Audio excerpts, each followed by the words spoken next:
Hello students, welcome to the Analyst dated 5th of November 2023. Today we'll look at 5 important articles from the Indian Express and the Hindu.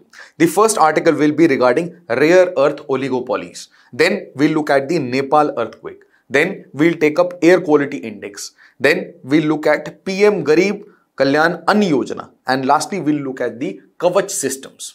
Let's start with the first article. The first article here, the chief economic advisor, he is making a commentary that the oligopolistic control over rare earth elements is a key snag in our green energy transition.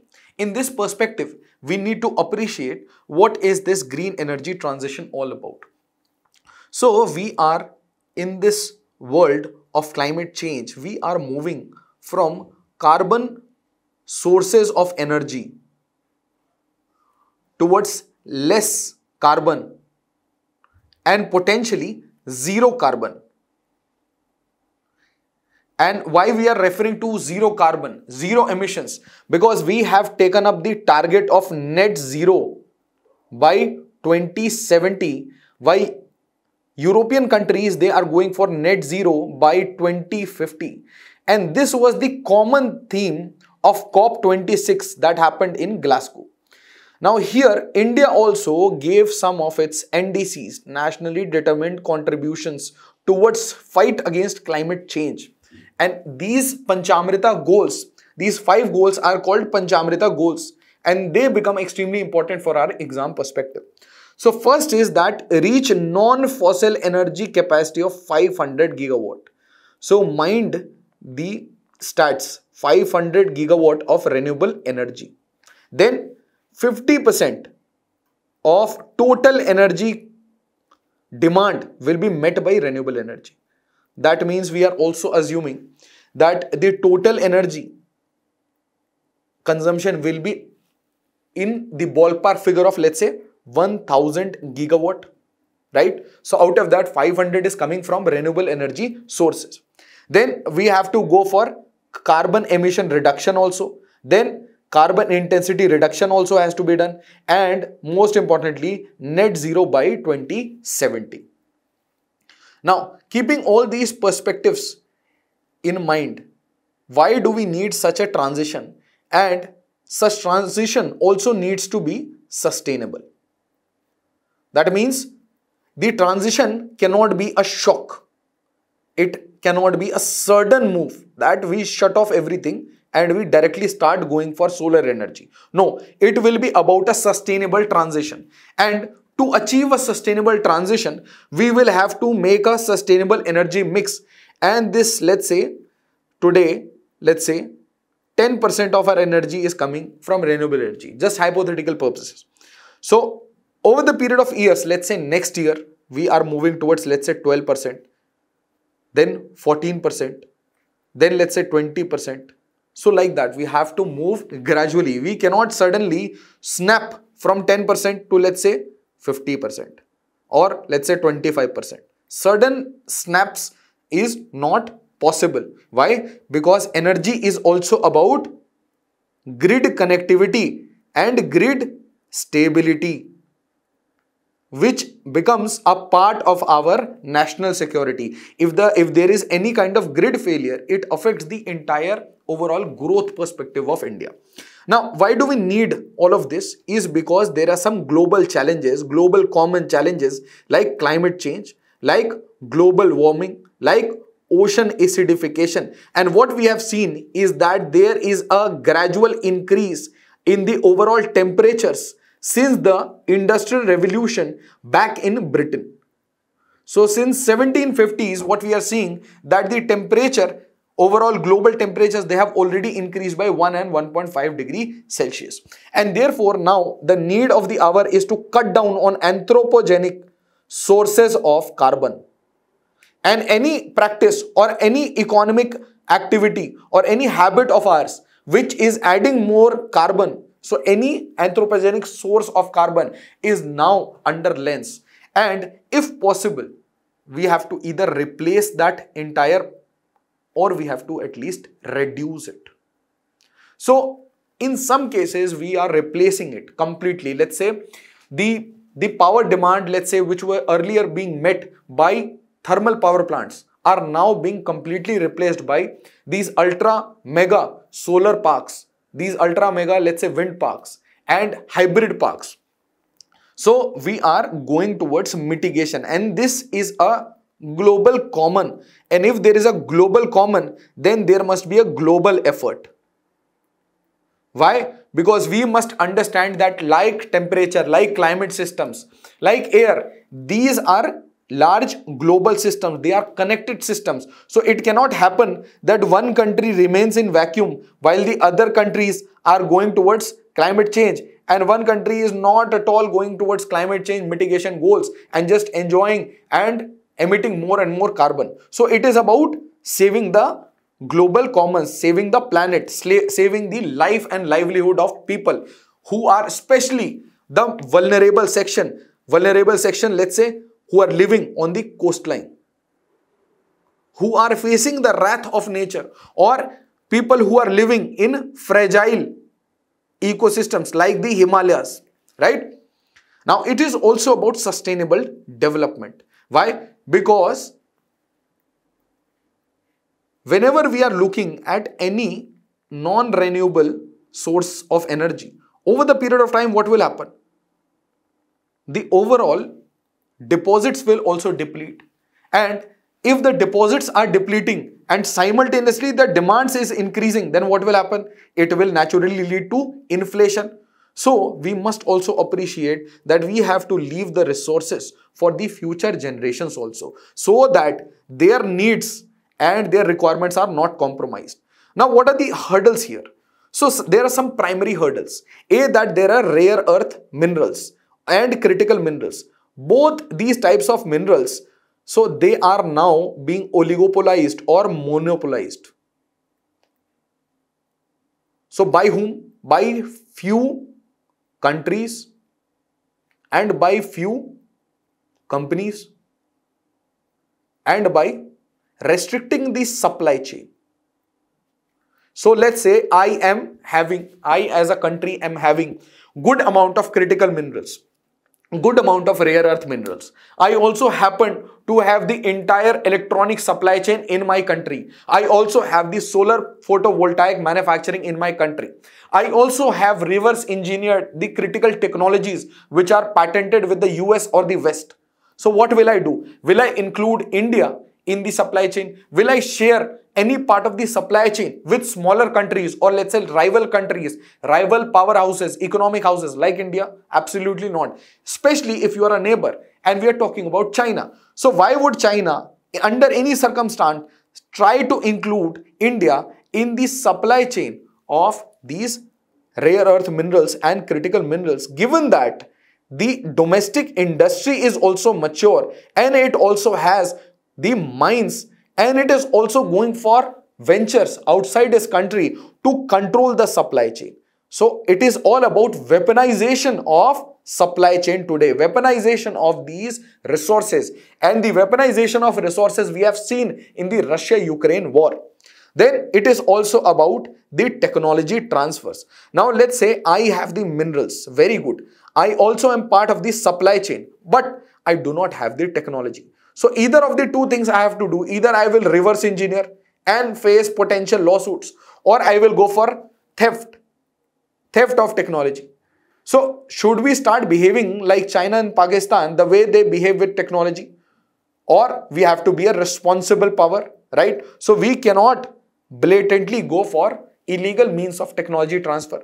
But what about the legal means? So any country like, let's say, US or let's say UK, they will have extreme amount of restrictions on technology transfer, especially for technologies which have dual usage.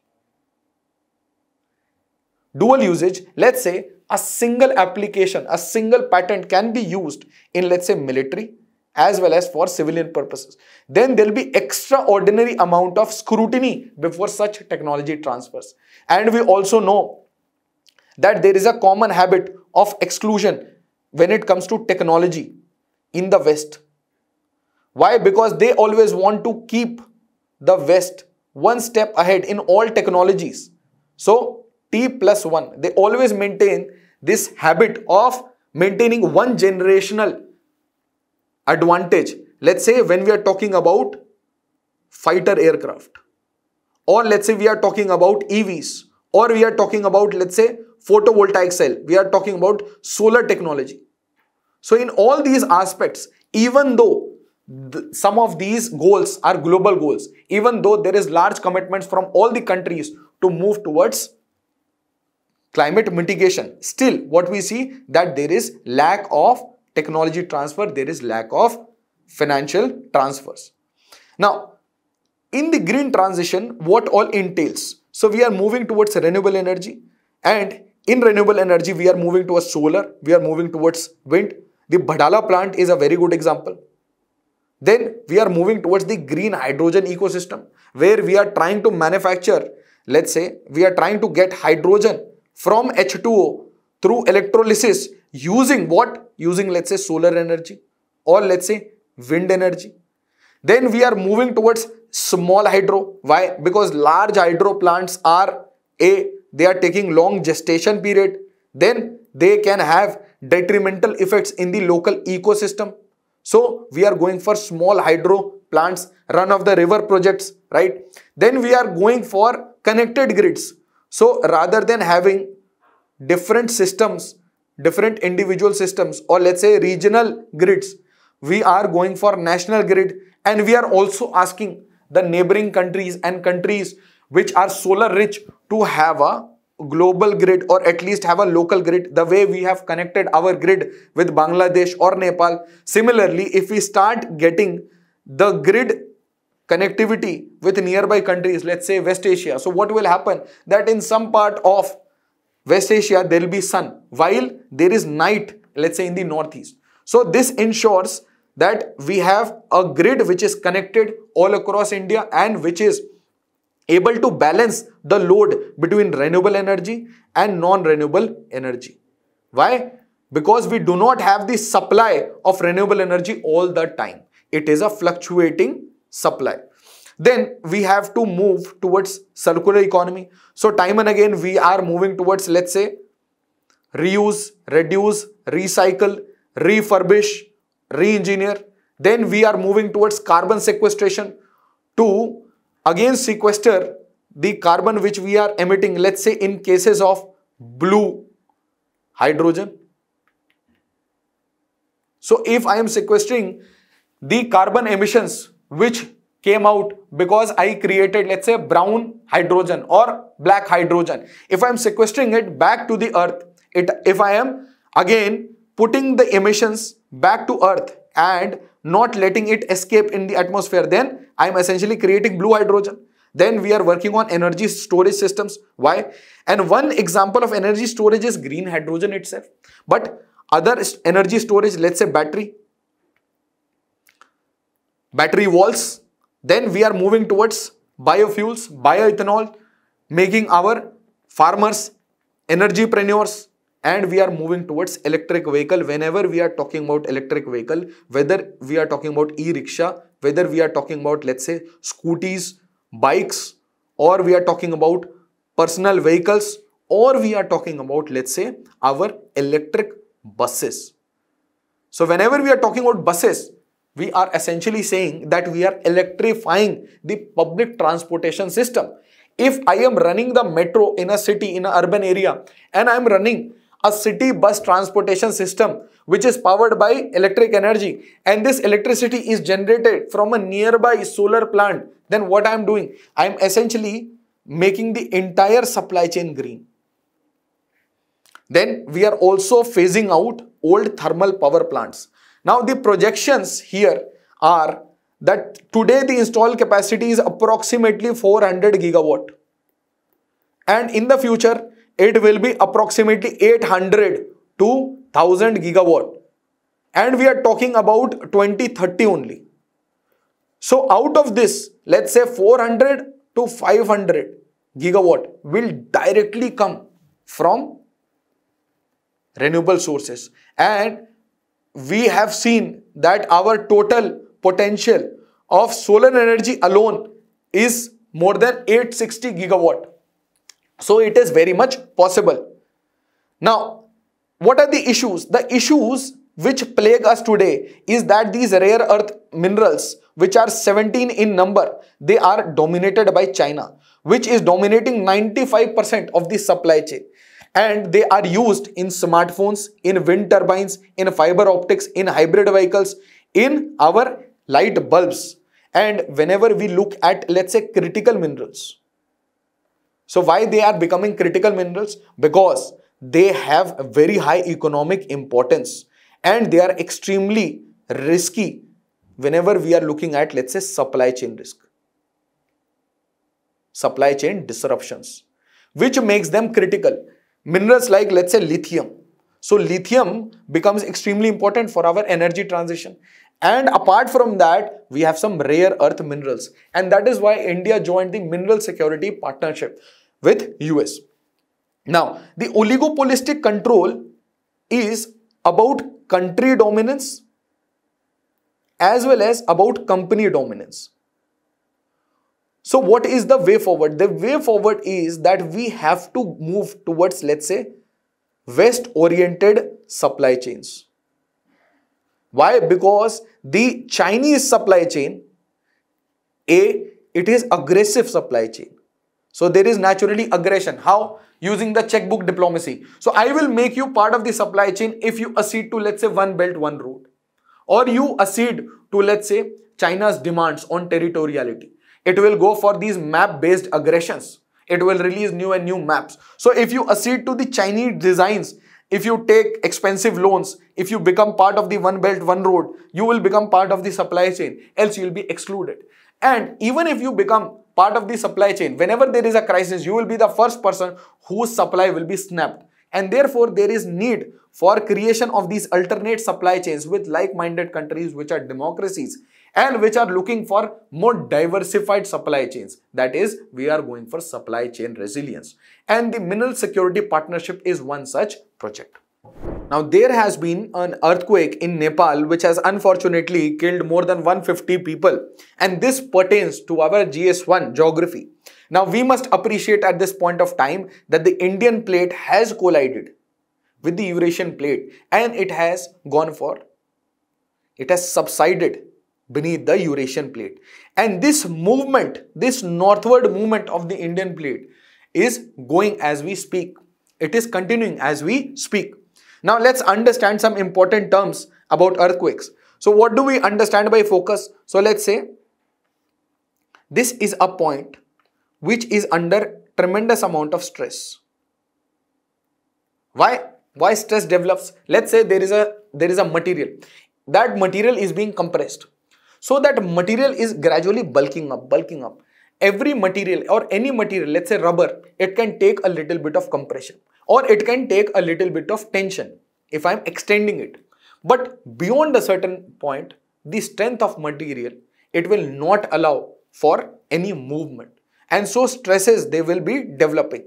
Now, if these stresses are developing for a long period of time, what will happen? Under a sudden trigger, it will be released. So there will be release of energy because of these stresses. And if these release of energy, it causes tremors or it violently shakes the earth, then it is earthquake.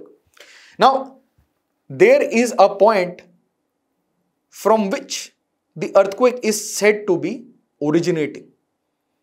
That means there is a point from which the energy waves, they are being emitted. And that point beneath the surface of earth is called the focus or the hypocenter.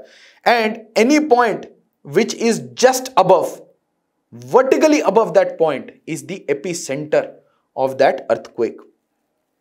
Now, what are the reasons for these earthquakes? So, let's say there is some amount of stress, strain which have developed over the period of time, which has been in the material, or we are at a fault zone. What do we mean by faulting? Let's say this is a block of wood. Now I am pulling it. So what will happen? It will bulk up. Let's say, on the other hand, I am compressing it under a hydraulic press. So I am pressing it. So what will happen? It will bulk up along a fault line. And so usually 2 to 3 types of fault are created. So let's say this is my material, I am compressing it. So what will happen? It will break along an axis and one of the limb will climb up, right? So this type of fault is called the reverse fault. Now, opposite of this, let's say the force was in this direction.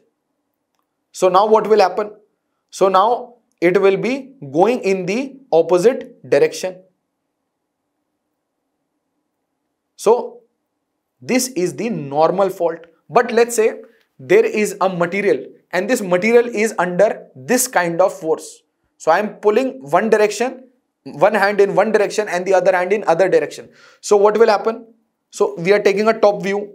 So if I am pulling one part in this direction, one part in this direction, so what will happen? A transform fault will happen.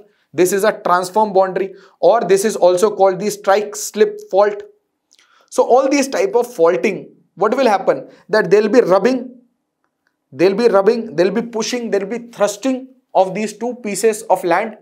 So it will create vibrations. So faulting. Then plate boundaries. We know that the earth is made up of onion layers of crust, mantle, core. Now this crust, the top layer of this crust, it has some lithospheric plates. And these plates, they have boundaries. So major plates and minor plates. So whenever these plates, they have some amount of friction, or they are coming together, or they are going apart. So again, some amount of energy will be released. So plate boundaries. Then volcanism. So if there is any violent throw of energy, exit of energy, violent flow of, let's say, magma, then lava. So it can lead to tremors. It can also be due to human factors. Let's say we are going for some nuclear testing, or let's say there is the Fukushima Daiichi disaster, or let's say we are creating large dams like Koyna Dam in Maharashtra. So what will happen? This will create some reservoir induced seismicity, or let's say nuclear test based seismicity, or it might create some minor tremors. Then what is foreshock and aftershock? So let's say this is the main shock event. This is the main earthquake event. So the earthquake event is preceded by foreshock, and after the earthquake event there is aftershock. So these are minor shocks. Then what are these seismic waves? So this is nothing but the transfer of energies. Now these seismic waves, they are of two types. One is the body wave, the other is surface wave. Body waves are the first to arrive, surface waves are the last to arrive, but the most dangerous types of waves are surface waves. Now, whenever we are talking about earthquakes, we are looking at a magnitude. What is the magnitude of a particular earthquake? And this is seen in terms of the Richter scale. And let's say I have a 6. The reading is 6 on the Richter scale, and the other earthquake is having 7 reading on the Richter scale. So this earthquake is 10 times more violent than the previous earthquake. Why? Because it's a logarithmic scale. It's on log table. Then the intensity is about measurement of what is the final impact on people, on infrastructure, on the entire location. And this is just through the modified Mercalli intensity scale, which is 1 to 12. Now we can also classify earthquakes when it comes to the depth. So shallow earthquake, that means the focus is 0 to 70 kilometers, focus or hypocenter. Intermediate earthquakes 70 to 300, deep earthquakes 300 to 700. And we have seen the regions, but the biggest area of earthquakes is the circum-Pacific belt or the ring of fire. And the second most prone region of earthquake is the Himalayan belt, which is in itself part of the Trans-Eurasian mountain chain. So these two regions receive majority of the earthquakes. Now, about the Nepal earthquake, why this is happening is because of this subduction of the Indian plate. And if we clearly look in the diagram, what is happening is that Indian plate is moving ahead and we have multiple shear zones like the main boundary thrust, we have the main central thrust. So all these regions are creating these multiple layers of Himalayas. And on the north, we have the Tibetan Himalayas. But beneath the surface, what is happening is that Indian plate is going underneath the Eurasian plate, moving north. So this will create a zone which is called the Benioff-Wadati zone. And this zone will always be prone to such earthquakes because there is naturally shearing, there is rubbing of material and there is continuous compression. So the vulnerability is about the convergent boundary of two plates. Then there is subduction also. Subduction of what? The Indian plate. Then naturally human or anthropogenic factors like poor construction and the remote and mountainous terrain. What it does is it increases the impact in terms of the loss to human life and other aspects. Now, when we are looking at seismic waves, these waves are of two types. The body waves, then the surface waves. When we are looking at body waves, they are P and S waves, L and R waves. So Love and Rayleigh, and these are primary and secondary waves. And we remember this as PSLR. So primary waves are the fastest to come and Rayleigh wave is the last to come. But the impact, most destructive wave is the Rayleigh wave and the Love wave. Now what happens is, let's say this is the focus, from here energy is being transferred. Now this is a wave which is traveling all across the body. So that is why it is called a body wave. The moment this wave, one part of this wave will travel along the surface, because energy is transmitted from the focus. Now, the part of wave which will be traveling across the surface, that is called surface waves, and they are delayed waves. Now, we must look at the primary waves or P waves, and they are first faster, then they are first to arrive, then they are similar to sound waves. They can pass through liquid, gas and solid. While the S waves, they can only pass through solid materials, and because of which a shadow zone is created because of two reasons. The internal structure of Earth and the nature of these waves. Why? Because the primary waves are passing through all these sectors, but the secondary waves are only passing through solid. And what do we know? We know that the outer core, we know that we have a crust mantle core. So this core has outer core and inner core. The outer core of the core is liquid. It is not solid, and because of which the S wave will not be able to pass through it. So what will happen? All the S waves which are originating, let's say, they will be passing and they will just bypass this entire core region. And so a degree called 105 degree is created. And beyond this, everything is under the S shadow zone. That is the S wave shadow zone. What about the primary wave? So primary wave will pass through all these sectors, but due to refraction, it is also creating a shadow zone. And this shadow zone is between 105 degree and 140 degrees. Now, surface waves, they become extremely disruptive. Why? Because they cause displacement of rock, and they are last to report on seismographs. And whatever visible impact we see, majority of it, let's say the displacement of building, the breaking up of buildings, it is mostly caused by earthquakes. And very recently, what do we see? That few months back, we saw another earthquake in Nepal, which was of 6.3 magnitude. And yesterday, we saw 6.4 magnitude. And in between, what did we see? We saw the Sikkim cascading disaster. So all of these events are telling us that the Himalayas, it has very low carrying capacity.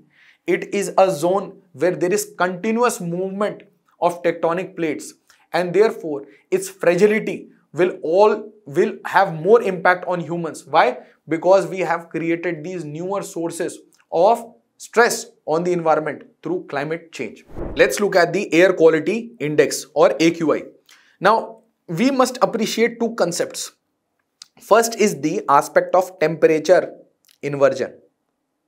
Now, whenever we are going from the surface towards the, let's say, clouds, so we are moving up. So what happens? The temperature decreases. Now there is an anomaly. What if I am going up, I am rising up and the temperature increases? So that is called temperature inversion. So let's say I have, let's say, 10 degrees here, 9 degree, 8 degree, 7 degree. So this is normal. But let's say I have 10 degree, then 9 degree, then again 10 degree. So these are various layers of air. Okay. So then again, let's say 9 degree. So what is happening? This is a temperature inversion layer. Now that being said, we must also appreciate that if there is a low pressure system, then air tends to rise. But let's say there is a low pressure system, air is rising, and simultaneously there is a temperature inversion layer. So what will happen in this case is that the air will come down instead of rising up. It will again sink back from this layer, and that usually happens in cities. So let's say due to any reason there is temperature inversion in any urban area. So ideally what would happen? Let's say there is too much of pollution. So in one case there is a low pressure system, the air is able to rise, and once it is rising, it will mix up with, let's say, upper air currents, and it will be driven away from, let's say, this region. But what if I have created a lid of temperature inversion? So this air will rise and it will sink back. So what will happen? This city will have a closed chamber like where the pollutants are being recycled, right? Similar things can also happen about heat. So heat can also be trapped because of temperature inversion. So that is one aspect that has to relate with air quality index, particularly with urban areas. Then is the concept of air shed. Now whenever we are looking at, let's say, watershed, so if there is a river and in its catchment area there are multiple tributaries, let's say I put some toxic elements in one of the tributaries, then what will happen? Can I say that the entire drainage basin of this river will be polluted? Right? Similarly, so water is connected. Now, let's elaborate this further. Let's say this is our river. Now, below the surface, we have groundwater aquifers, naturally, and some part of this river is going towards the groundwater aquifers. Then there is a nearby lake also, there are ponds also, there are some sponge areas, some forest also. So can I say that whatever water is flowing, if one tributary of this river is having toxic elements in it, then the nearby lake, the nearby forest, the groundwater, all can be polluted. Yes? That means water as a system is connected to multiple subsystems. Similarly, can I say that Delhi's air, the urban area of Delhi is, let's say, it is about political boundary. But geography is not understanding these things. The flows of air is not understanding these things. So it is also about, let's say, somebody is doing stubble burning in Patiala. So that is also connected to this regional air shed. That means this entire flow of air which is connected to each other. So whether you are burning stubble in Muzaffarnagar, or you are doing it in Alwar, or you are doing it in Bhiwani, or if let's say there are some tanneries, or let's say there are some industries, let's say there is some petrochemical facility in Panipat. So what will happen? If there are emissions, these emissions will come back to Delhi. Or if there are emissions in Delhi, they can very well also travel to Haryana or Punjab, right? Why? Because this is an air shed. And we have seen that because we have the Aravalis around here, and there is lack of any interception of monsoon, southwest monsoon, what is happening? That this region also happens to be a 25 centimeter region. So 25 centimeter region having some temperature inversion layer, then having a toxic air shed with practices like stubble burning, with practices like open burning of, let's say, waste, or open dumping of waste. So all these practices, they are contributing to this combined air shed of the region. Combined with this, if I go for low wind speed, so what will happen? There will be toxic circulation of this air in this entire air shed. In this perspective, we have looked at what is air shed. We have looked at why these kind of pollutants are being multiple times they are being circulated. We judge the quality of air through air quality index, and this air quality index, it has been created by an expert group of IIT Kanpur, and it has recommended the AQI which is based upon 8 pollutants. So it is an index which will tell us, and this part can be important for your prelims. So whenever we are looking at AQI, we are essentially looking at 8 elements. Now we can increase these elements, we can further modify we can further create newer indices, more sophisticated indices. But till now, air quality index, whenever we refer, we are referring to these 8 elements, that is PM10, that is particulate matter 10, particulate matter 2.5, NO2, SO2, carbon monoxide, ozone, NH3, that is ammonia, and lead. So these elements are seen as pollutants, and based upon this they have created an index, and this index says severe for the last few days in Delhi, that is beyond 400 is severe, and what is good is 0 to 50. In India, rarely are there any cities even on coastal areas which are getting the air quality index of 0 to 50. Now it is important to judge what?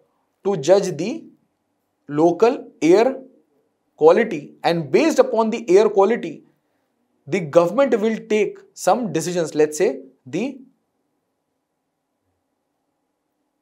vehicle scrapping policy, or we are going for, let's say, odd even, or let's say we are going for graded action GRAP program, based upon the severity of air pollution. And we have also seen that this air pollution becomes extremely severe in the parts of Delhi NCR during the month of November and during the time of Diwali. Why? Because this is also coinciding with the stubble burning practice. And what was the solution that we saw was to replace it with happy cedar machines. To replace this practice with happy cedar machines. Even though it's a penal offense, still the stubble burning continues to grow in these regions like the Green Revolution region. Let's look at the PM Garib Kalyan Ann Yojana, and this pertains to your prelims. Now, free ration scheme is to be extended for 5 more years. That has been said by the Prime Minister. Now, this particular scheme is part of the PM Garib Kalyan Yojana, which was rolled during the pandemic, and it gives us 5 kg of additional grains, free grains, apart from the grains that are given in under the National Food Security Act. So 5 kg I am giving subsidized and 5 kg I am giving now free grains. And this will be given to, this benefit will be given to 80 crore ration holders. And this free ration can be accessed through One Nation, One Ration Card, which can also help me in terms of my migration. So even if I am in one city and rest of my family is in another city, then we can share the benefits of my ration card, which belongs to the family. Now, what are the challenges? Challenges are that there is outdated delivery data which are pertaining to the 2021 census. Then it leaves some food insecure individuals uncovered, and the program cost is high, which can increase the fiscal deficits. When we are looking at benefits, there are multiple benefits. So it is ensuring first the calorie oriented food security. Then it is making it affordable. Simultaneously, it is also decreasing inflation. Why? Because I am supplying, or I am adding to the supply in the market, let's say through some buffer stocks and through government procurement. So whenever there is some supply chain fluctuations, let's say global issues are there, let's say Israel Palestine or Russia Ukraine, what happens? The prices of wheat, rice, they will go up. If the government is subsidizing and they are providing this 5 kg free ration to the people, then what will happen? It is somehow acting as a social security net, and it is also about Antyodaya. And it prevents these people who are the needy from the vagaries of, let's say, inflationary pressures which are induced from global events. So these are the benefits. Let's look at Kavach. And this pertains to your train collision avoidance system. So this is called TCAS, or Train Collision Avoidance System. Now, who has developed it? So it has been developed by the Ministry of Railways and its wing called the RDSO. So this becomes also a case study where our domestic systems can also lead to research and development. So RDSO has created this TCAS. It is essentially to avoid any collision. So what happens that many drivers, they fall asleep or they are not well, or let's say there is some medical condition, and let's say two rails, they are coming on the same rail line. So what will happen that these two trains, they will communicate to each other through RFID and through signaling. So it adds a layer of security, and they will communicate to each other. They will alert the driver to apply the brakes. If the driver is not putting the brakes, then automatic braking will be done. And this was tested also in multiple vehicles. The issue is that this Kavach system costs around 50 lakh per kilometer, and therefore the rollout is extremely slow. It is extremely tech intensive and the rollout is extremely slow.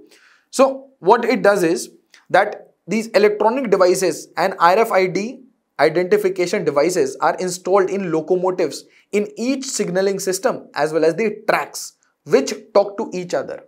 And this is nothing but IoT, Internet of Technology, where two different elements, they are talking to each other through signals and through ultra high radio frequencies to control the brakes of the train. Kavach is designed to give out warnings to the loco pilot, that means the driver. So loco pilot is essentially handling the locomotives. In case he does not notice the red signal and instead of stopping is going to overshoot the signal. After giving warning to the loco pilot display, if the pilot does not slow down below 15 km per hour, it will automatically apply brakes. Still, we are looking at many accidents like the Balasore accident. So, why? Because this this particular equipment has not been rolled out on all tracks and in all trains. Thank you so much. I hope it helped.